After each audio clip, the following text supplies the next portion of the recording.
আমরা বিএনপি করি, আমরা কখনো খারাপ কাজে লিপ্ত থাকি না।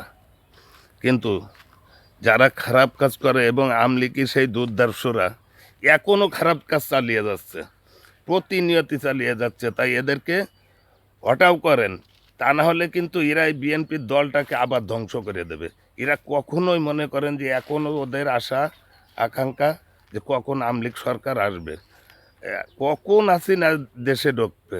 তা দেশে তো জীবনে ঢুকতে পারবে না। তা এদেরকে অত বিশ্বাস করে কোনো রকম দলে রাখার চেষ্টা করা যাবে না। যারা নিরীহ ভদ্র ভালো তাদেরকে আপনি দলে ঢুকান, তারা আমাদের সাথে থাকবে, তারা আমাদের সাথে কাজ করবে, তাদেরকে আমরা ভালোবাসা দেব। কিন্তু যারা প্রতিনিয়ত মনে করেন যে অস্ত্রপাতি নিয়ে ঘোরাঘুরি করেছে, প্রতিনিয়ত অস্ত্রের মুখে আমাদের রেখেছে, তারাই এখনো পর্যন্ত আমাদের সাথে মনে করেন যে সেইভাবেই পরিচালনা বা সেইভাবেই চলাফেরা এখনও করতেছে। তাদের কাছে মনে হয় এখন আমরা জিম্মি রয়েছি। তা আমাদের এই জিম্মি রাখেন না, এদের আইনের আওতায় বিচার করেন।